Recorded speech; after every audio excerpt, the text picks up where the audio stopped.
Tom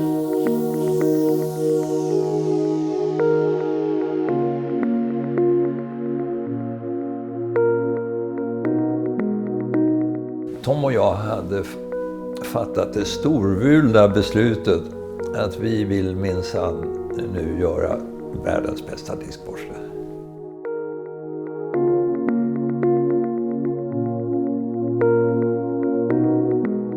På den tiden så hände det väldigt sällan att någon man höll i en diskborste. Men det var män som bestämde hur diskborstar skulle se ut.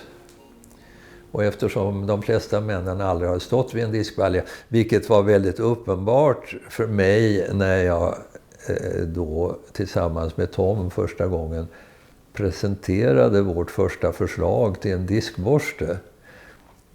Tom och jag hade kommit fram till att en diskborste för att fungera optimalt så borde den vara relativt kort. Och diskborstar fram tills dess hade alltid varit väldigt långa. Och då kom vi med en väldigt kort, kompakt diskborste. Vi visste ju med våra ergonomiska kunskaper att det går åt mycket mindre kraft om handtaget är kort. Det går mycket bättre att styra redskapet om det inte är för långt och spretigt. Men den här kommittén då på den stora norska borstfabriken där vi presenterade vårt förslag till diskborste, de förfasade sig över vårt förslag. De sa, den är alldeles för kort.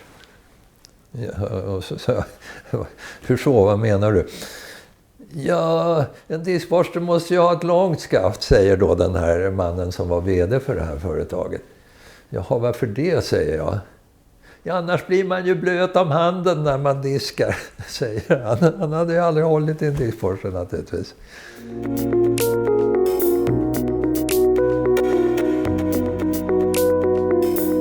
Vi måste sätta oss tillbaka i tiden till år 1968-69. Vi måste försöka föreställa oss hur såg en diskborste ut den gången. Och då vill jag påpeka att diskborstar var framför allt tillverkade i trämaterial den gången. Det var inte självklart att man överhuvudtaget hade en diskborste i köket, utan det förekom en hel del ganska oestetiska trasor i disksammanhang. Ganska äckligt, och det var ju någonting som Tom och jag plötsligt hade anledning att befatta oss med, att sätta oss in i. Vi visste inte det där heller. Va? Och då kan vi börja med att helt enkelt titta lite på hur kunde en diskborste se ut i slutet av 1960-talet. Och som jag sa, det fanns en uppsjö av diskborstar som var gjorda i trämaterial, och de kunde då se ut på det här viset, som den här diskborsten. Den har ett så kallat borsthuvud, sitter här längst fram. Den har en skaftdel, den är väldigt kort, det är de här båda metalltrådarna här. Och sen har den en handtagsdel. Och sen har den här diskborsten, lustigt nog, vilket var ovanligt, den har en upphängningskrok också.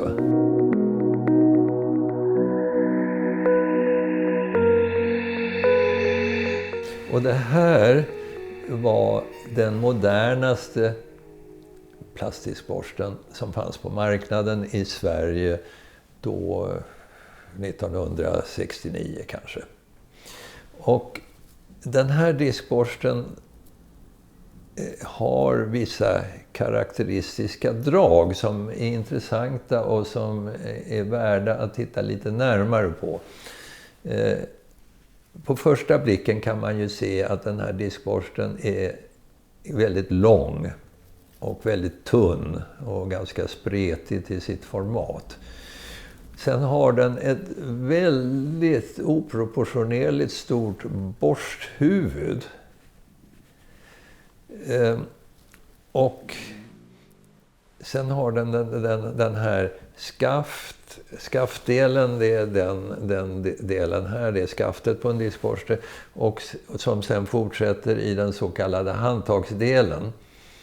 Och inte nog med att de här partierna är väldigt tunna, smala, de har dessutom väldigt skarpa kanter och facetter.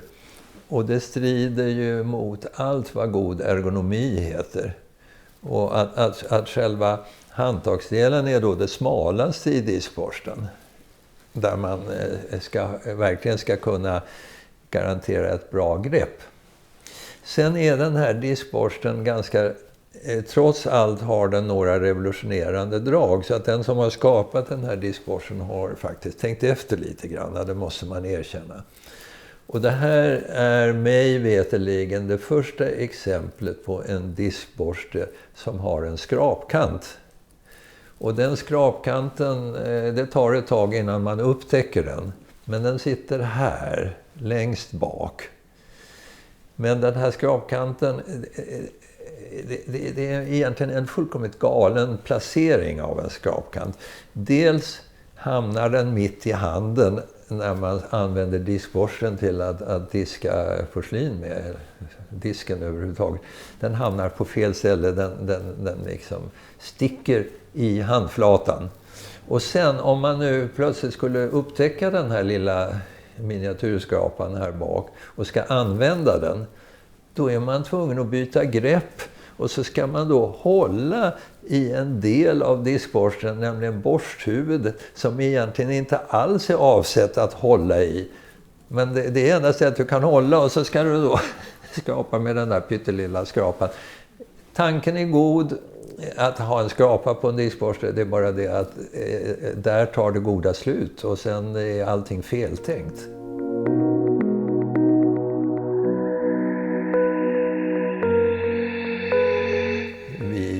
En uppsjö av prototyper och provborstar och allting. Vi har verkligen utforskat det här vetenskapligt. Och vi kom fram till att denna utformning och denna längd och på borsthuvudet och detta antal bindlar med de vinklarna de har, kom vi fram till att det är det optimala. Och sen kom vi fram till en annan väldigt väsentlig sak, och det är att en diskborste bör ha en skrapkant. Och den idén väcktes ju av den där diskborsten jag visade innan. Men skrapkanten ska se annorlunda ut, och framförallt så ska den vara placerad på ett helt annat ställe på diskborsten. Numera idag har ju varje diskborste en skrapkant och den sitter precis där. Men det är Tom och jag som har hittat på det här och lanserat det. Och sen det här med längden på borsten.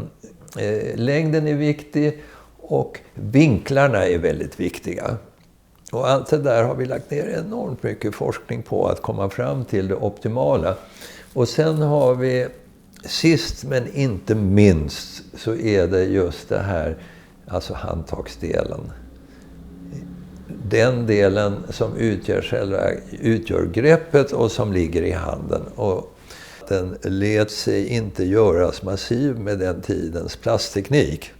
Och då kom vi på den idén att om vi vill ha en tjock klump som fyller handen, men vi kan inte göra den.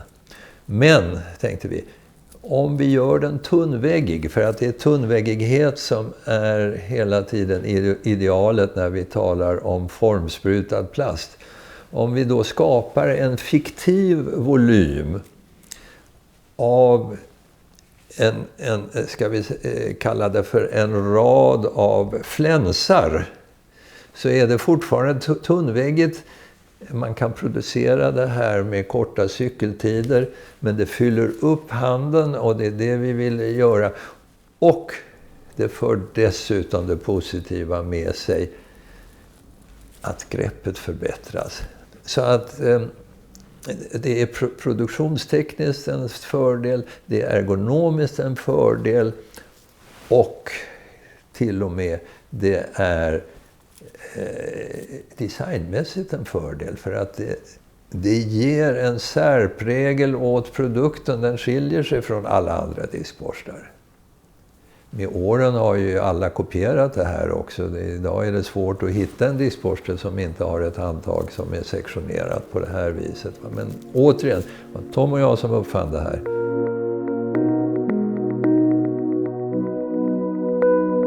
Vår första prototyp som vi var i Oslo med den gången, den hade en sluten ring här bak.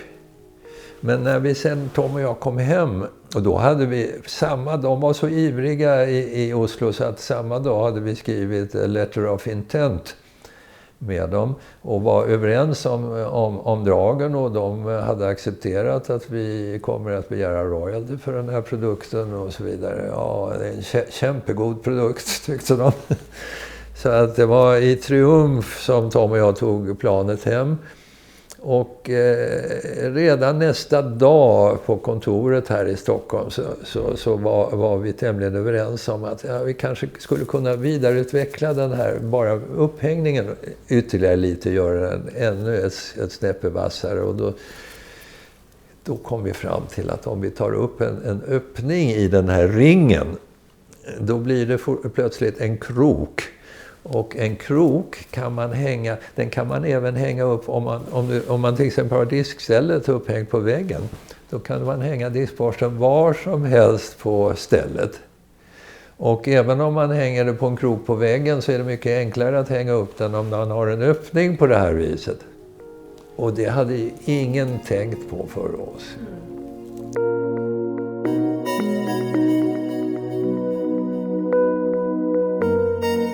Det blev den största succéstoryn i diskborstens historia. Där måste jag helt enkelt nämna en siffra. För den här diskborsten har tillverkats i nästan 67 miljoner exemplar. Alltså, ingen annan diskborsttillverkare i världen har någonsin kommit i närheten av den siffran. Så det är världsrekord.